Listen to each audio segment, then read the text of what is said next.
दोस्तों ये जो मेरे पास में स्टार्टर है, इस वाले स्टार्टर में एक प्रॉब्लम आ गया है। आप यहाँ पे देखोगे जो मेरा इमरजेंसी स्टॉप पुश बटन है, इसको प्रेस करने पे मेरा जो स्टार्टर है वो बंद हो जा रही है और इसको रिलीज़ करने पे डायरेक्टली चालू। जबकि जो मेरा पिछले वीडियो था उसमें मैंने आपको बताया था कि ये जो स्टार्टर है, इस वाले स्टार्टर को चालू करने के लिए हमें स्टार्ट वाले पुश बटन को प्रेस करना पड़ेगा, तब जाके चालू होगा। लेकिन अभी के टाइम पे मेरा जो स्टार्टर है, ये स्टार्टर डायरेक्टली ऑन हो जा रहा है। स्टार्ट पुश बटन को प्रेस करने से कुछ भी नहीं हो रहा है, स्टॉप पुश बटन को प्रेस करने पे कॉन्टैक्टर ऑफ हो जा रही है, लेकिन इसको रिलीज़ करने पे तुरंत ही चालू हो जा रही है। तो ये जो स्टार्टर है, इस वाले स्टार्टर में क्या प्रॉब्लम आया है और उस प्रॉब्लम को हम किस प्रकार से रेक्टिफाई करेंगे, वही सब चीज़ें इस वीडियो के माध्यम से सीखने वाले हैं।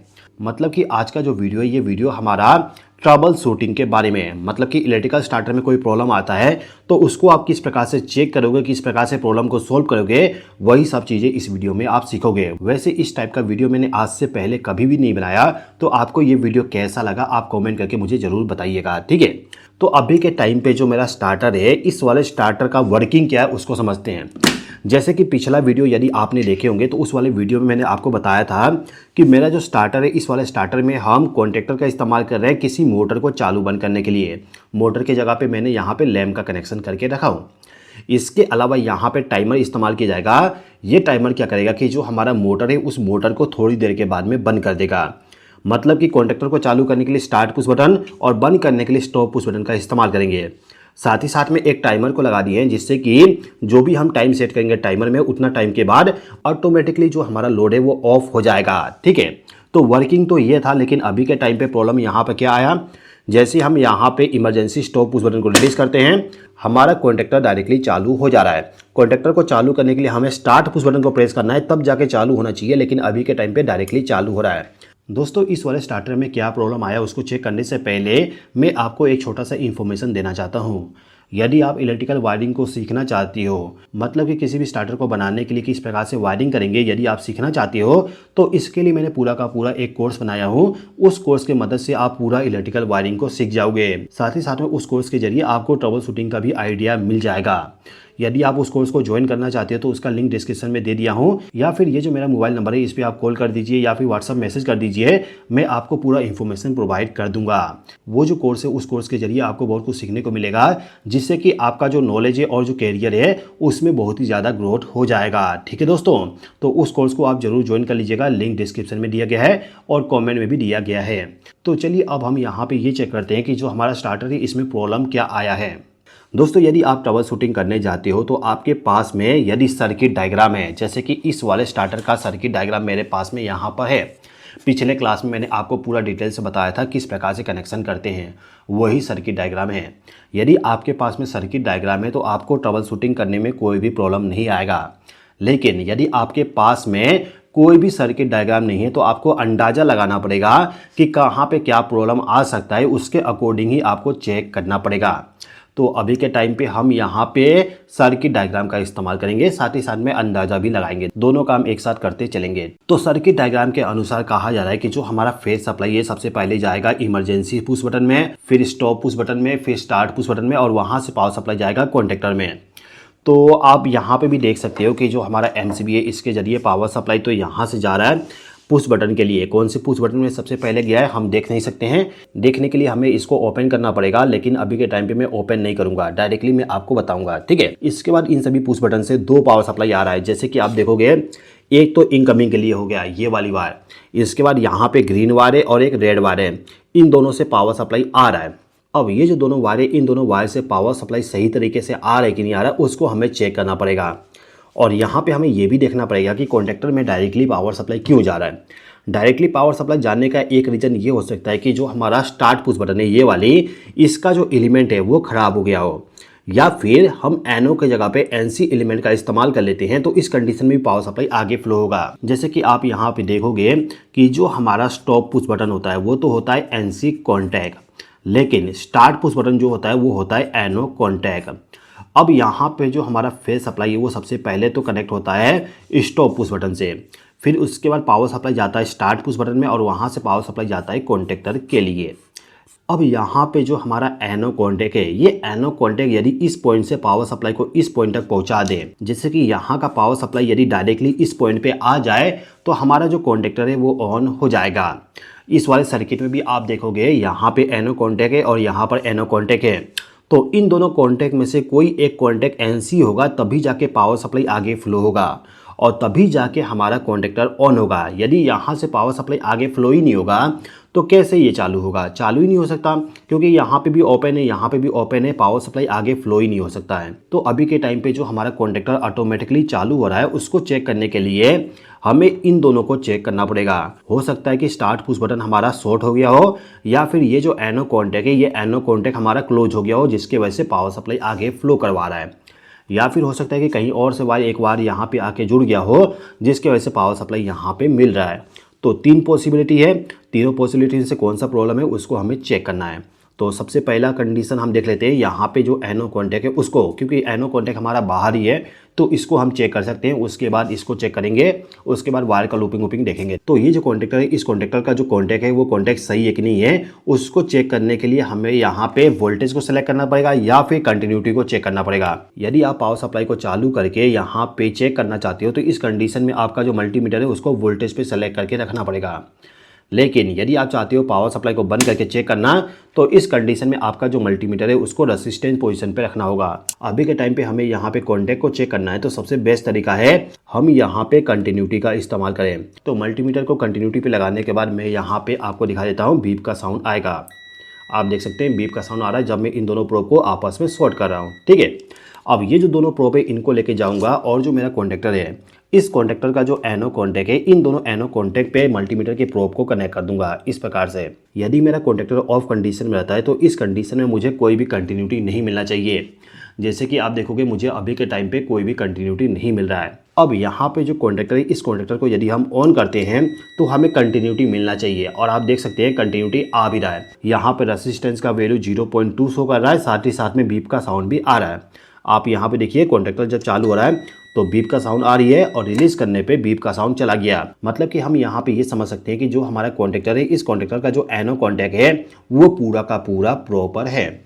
जैसे कि यहाँ पे जो हमारा सर्किट है, इस वाले सर्किट में ये जो यहाँ पे एनो कॉन्टैक्ट है ये सही है। अब यहाँ पे हमारे पास में दूसरा ऑप्शन बचता है स्टार्ट पुश बटन वाली। इस पुश बटन को हमें चेक करना होगा। स्टार्ट पुश बटन को चेक करने के लिए हमें यहाँ पे इस वाले बॉक्स को ओपन करना पड़ेगा। यदि आप इस बॉक्स को नहीं ओपन करना चाहते हैं तो डायरेक्टली आप इसके जरिए जो वायर आ रहा है उसको भी चेक करके पता कर सकते हो कि जो पुश बटन है वो वर्क कर रहा है कि नहीं कर रहा है। वैसे मुझे मालूम है सभी इलेक्ट्रीशियन थोड़ा बहुत आलसी होते ही हैं और सोचते हैं कि उनका जो काम है वो शॉर्टकट तरीके में हो जाए, तो हम यहाँ पे शॉर्टकट तरीका ही इस्तेमाल करेंगे।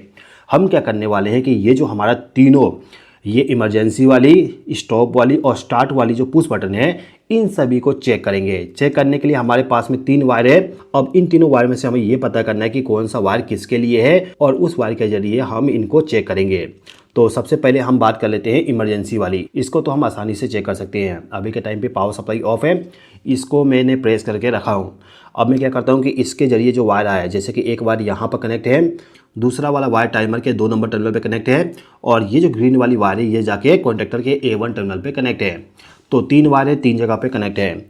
तो मैं क्या करता हूँ कि जो पहला वायर है, जैसे कि इनकमिंग पावर सप्लाई वाली, इसके साथ मल्टीमीटर के एक प्रोब को मैं कनेक्ट कर देता हूँ, और दूसरा जो प्रोब है उसको मैं क्या करूँगा, यहाँ पे जो टाइमर पे कनेक्ट है वायर, उसके साथ इसको कनेक्ट कर देता हूँ इस प्रकार से।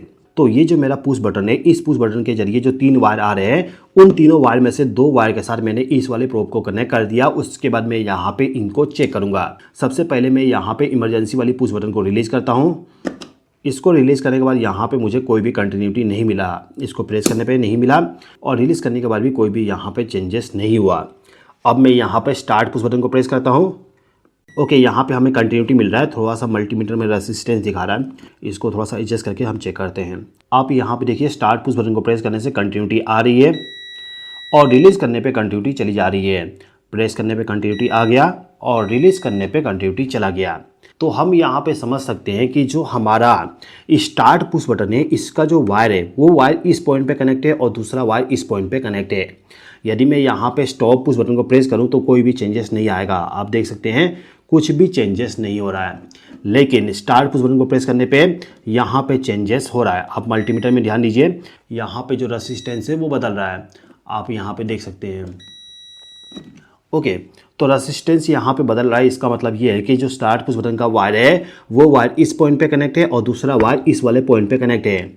मतलब कि यहाँ पे कौन सा वायर कनेक्ट है, एक मिनट मुझे देख लेने दीजिए, और 2 नंबर का। ओके, यहाँ पे एक रेड वायर कनेक्ट है। मतलब कि ये जो रेड वाली वायर है ये वायर हमारा स्टार्ट पुश बटन वाली है और ये वायर जाके 2 नंबर के टर्मिनल पे कनेक्ट है। मतलब कि ये वाला जो वायर है ये वायर हमारा गलत है। यदि आप सर्किट डायग्राम को देखोगे तो आप यहाँ पे समझ सकते हो कि जो हमारा स्टार्ट पुश बटन होती है उसका जो वायर होता है वो वायर जाके कॉन्टेक्टर के A1 टर्मिनल पे कनेक्ट होना चाहिए। लेकिन अभी के टाइम पे हम देख सकते हैं कि जो स्टार्ट पुश बटन है इसका वायर इस पॉइंट पे कनेक्ट है और यहाँ पर कनेक्ट है। तो ये वाला जो वायर है ये तो हो गया इनकमिंग पावर सप्लाई के लिए, और दूसरा जो वायर है वो वायर हमारा कॉन्टेक्टर के A1 पे कनेक्ट होना चाहिए। लेकिन अभी के टाइम पे टाइमर का जो कॉमन टर्मिनल है उस पर कनेक्ट है। मतलब कि यहाँ पे वायरिंग थोड़ा सा गलत है। इसके अलावा हमारा जो कॉन्टेक्टर है ये कॉन्टेक्टर डायरेक्टली ऑन हो रहा है। डायरेक्टली क्यों ऑन हो रहा है इसको हम थोड़ा सा चेक कर लेते हैं। वायरिंग वैसे यहाँ पे गलत है तो कुछ ना कुछ वायर यहाँ पे कनेक्ट है जो वायर पावर सप्लाई को डायरेक्टली यहाँ पे पहुँचा रहा है। कौन सा वायर यहाँ पे कनेक्ट हो गया जिसकी वजह से पावर सप्लाई डायरेक्टली जा रहा है उसको हम थोड़ा सा चेक कर लेते हैं। तो इसके लिए हम फिर से मल्टीमीटर का इस्तेमाल करेंगे। मल्टीमीटर का जो कंटिन्यूटी पोजीशन है उसका इस्तेमाल करते हुए पावर सप्लाई को बंद कर देंगे। इसके बाद जो हमारा मल्टीमीटर का प्रोब है उन दोनों प्रोब में से एक प्रोब को ले जाके इनकमिंग पावर सप्लाई वाली जो वायर है उसके साथ कनेक्ट कर देंगे और दूसरा जो प्रोब है उस प्रोब को ले जाके जो आखिरी वायर है जिसका हमने अभी तक कंटिन्यूटी नहीं की है उस वायर के साथ इसको कनेक्ट कर देंगे। ये ग्रीन वायर जो है इसका हमने कंटिन्यूटी नहीं की है तो इसको हम चेक करेंगे। तो ये वायर हमारा A1 टर्मिनल पे कनेक्ट है, तो A1 टर्मिनल पे मैंने कनेक्ट कर दिया।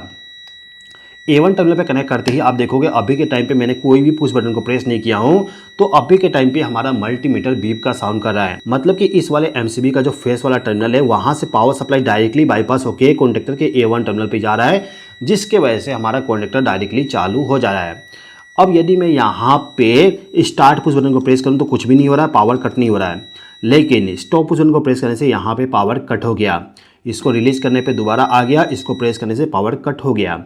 मतलब कि जो हमारा स्टॉप पुश बटन है इसका जो वायर है वो वायर डायरेक्टली इस पॉइंट पे कनेक्ट है और स्टार्ट पुश बटन का वायर जो है वो यहाँ पर कनेक्ट है। मतलब कि वायर ये दोनों के दोनों इंटरचेंज हो चुके हैं। स्टॉप पुश बटन को प्रेस किया, यहाँ पे बीप का साउंड चला गया, रिलीज करने पे बीप का साउंड आ गया है। तो प्रॉब्लम तो हमें मिल गया, लेकिन सर्किट में थोड़ा सा समझ लेते हैं। ये जो सर्किट है इस सर्किट में यदि आप देखोगे तो हमारा जो यहाँ पर ये जो स्टार्ट पुश बटन है इसका जो वायर है उसको ले जाके हमें A1 पे कनेक्ट करना है और इसके अलावा जो स्टॉप पुश बटन है इससे पावर सप्लाई जाता है स्टार्ट पुश बटन में और साथ ही साथ में यहाँ से एक वायर को लूप करके इस वाले NC कॉन्टैक्ट में और यहाँ पे NO कॉन्टैक्ट में कनेक्ट होगा, फिर जाके पावर सप्लाई हमारे कॉन्टेक्टर के A1 पे जाएगा। तो यहाँ पे जो ये वाली वायर है या फिर ये वाला जो वायर है इन दोनों वायर में से कोई एक वायर है जो कि डायरेक्टली इस पॉइंट पे कनेक्ट है जिसकी वजह से हमारा जो कॉन्टेक्टर है वो चालू हो रहा है। वैसे कौन सा वायर यहाँ पे इंटरचेंज हुआ है आप यहाँ पे देख सकते हो। जैसे कि मैंने आपको बताया यहाँ पे जो टाइमर का कॉमन टर्मिनल है उस टर्मिनल पे हमारा स्टार्ट पुश बटन वाली वायर कनेक्ट है। ये जो ड्राइंग है इस ड्राइंग में आप देख सकते हो कि जो हमारा स्टार्ट पुश बटन है इससे एक वायर जाएगा डायरेक्टली इस पॉइंट पे और जो हमारा स्टॉप पुश बटन है इससे 2 वायर आएगा। एक वायर जाएगा स्टार्ट पुश बटन के लिए और दूसरा वायर जाएगा होल्डिंग सर्किट के लिए। तो ये जो यहाँ पे सेकेंड वाली वायर है जो कि टाइमर के कॉन्टैक्ट पे कनेक्ट है वो वायर हमारा गलत है। अभी के टाइम पे क्या हुआ है, स्टार्ट पुश बटन से जो वायर आ रहा है वो वायर जाके यहाँ से इस पॉइंट पे कनेक्ट हो गया है और इस पॉइंट पे जो वायर कनेक्ट होना था उसको हमने ले जाके यहाँ से डायरेक्टली इस पॉइंट पे कनेक्ट कर दिए हैं। तो यहाँ पे 2 वायर इंटरचेंज हुआ है, इसको हम चेंज कर देते हैं। तो अभी के टाइम पे पावर सप्लाई ऑफ है। पावर सप्लाई को ऑफ करने के बाद मैं यहाँ पे जो वायर इंटरचेंज है उसको दोबारा से चेंज कर देता हूँ। 2 नंबर के टर्मिनल पे वायर गलत कनेक्ट है। ये जो वायर है ये वायर हमारा स्टार्ट पुश बटन से आ रहा है जो कि जाएगा हमारे कॉन्टेक्टर के A1 टर्मिनल पे और जो हमारा ये ग्रीन वाली वायर है ये हमारा स्टॉप पुश बटन से आ रहा है होल्डिंग सर्किट के लिए जो कि जाएगा टाइमर के कॉमन टर्मिनल पे। तो इसको मैं सबसे पहले तो कॉमन टर्मिनल पे कनेक्ट कर देता हूँ।